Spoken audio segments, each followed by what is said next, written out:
Después de un partido o competición, la gran mayoría de los análisis realizados por entrenadores, jugadores, directivos, familiares y aficionados en relación a los logros alcanzados hacen referencia a la importancia de los aspectos anímicos, especialmente cuando no se han conseguido los objetivos previamente establecidos. Y eso conlleva pues un gasto físico y un gasto mental, Que la ansiedad la teníamos nosotros y no el Celta, ¿no? Eso es debido a la mala racha que llevamos. Y anímicamente veis que van chicos en la lista que, bueno, pues que no jugaron.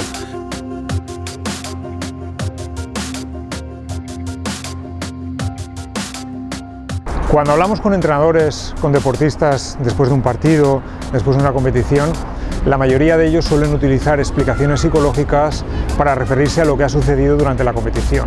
Por ejemplo, es muy habitual escuchar a un corredor al hablar de una carrera, pues decir que no estaba suficientemente motivado, que le pudo la presión, etc. También cuando finalizan las temporadas, pues podemos ver cómo muchos equipos, muchos entrenadores, el balance que hacen es en clave psicológica. No supimos mantener la concentración durante la temporada, nos pudo la presión, nuestros objetivos no estaban claros, etcétera, etcétera.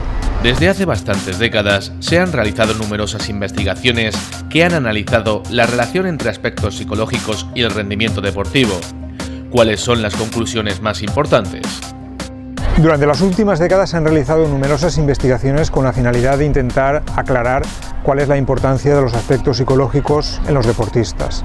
Hay un tipo de investigaciones que lo que han pretendido es comparar a deportistas con gran rendimiento deportivo con otros deportistas que no han alcanzado tal nivel deportivo y a partir de ahí analizar en qué se diferencian a nivel psicológico. Ha habido otro tipo de investigaciones que lo que han pretendido es descubrir cuáles son las variables psicológicas que están relacionadas con el rendimiento deportivo.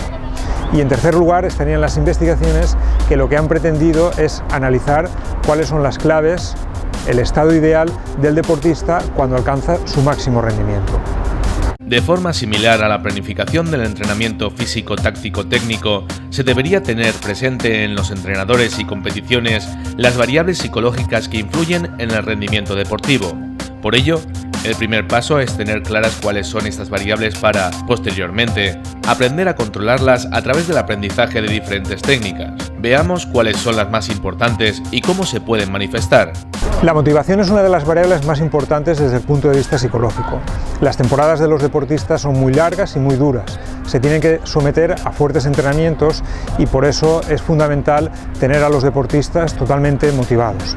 En ese sentido es fundamental que el propio deportista desarrolle estrategias para mantener la motivación, especialmente cuando los momentos son más complicados, y por otro lado también es fundamental el papel del entrenador, que tiene que saber mantener motivados a todos los miembros de su equipo.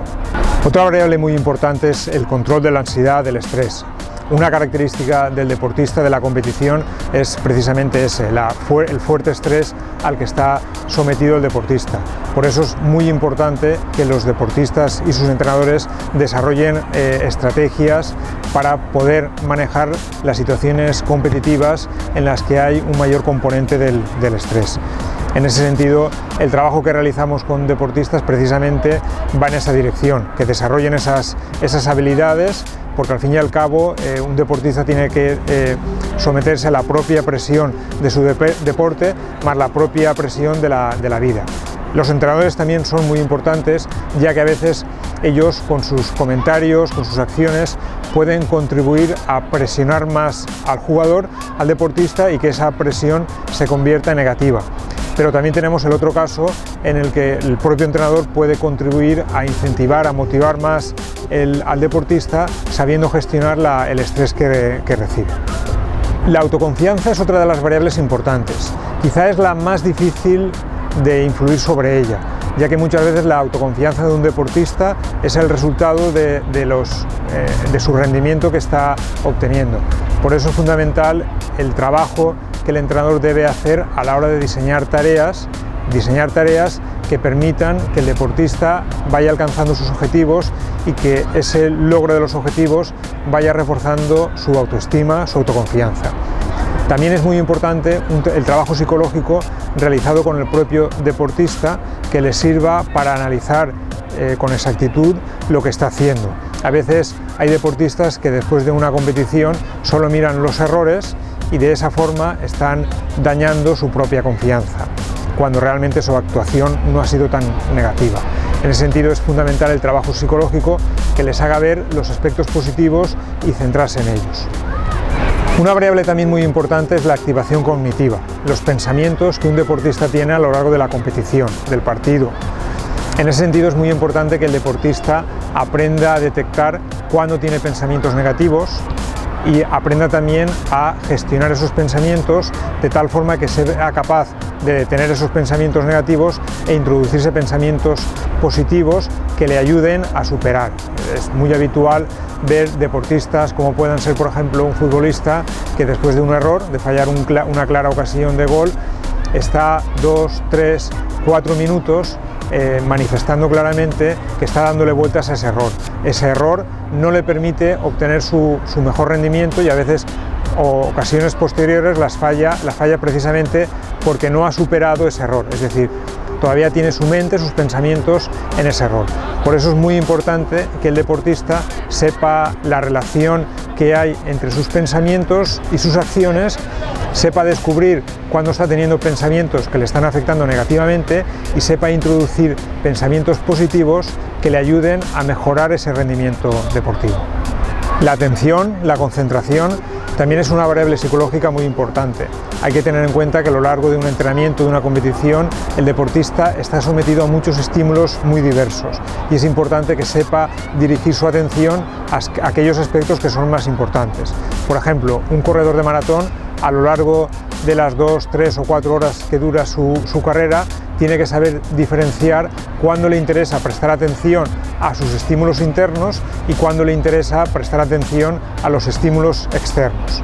Por ejemplo, desde la psicología recomendamos que el deportista en las primeras fases de la carrera centre su atención en estímulos externos porque así podrá correr con mayor frescura mental, mientras que ya en los últimos kilómetros puede centrar su atención en las sensaciones corporales internas porque de esa forma podrá alcanzar su mejor rendimiento.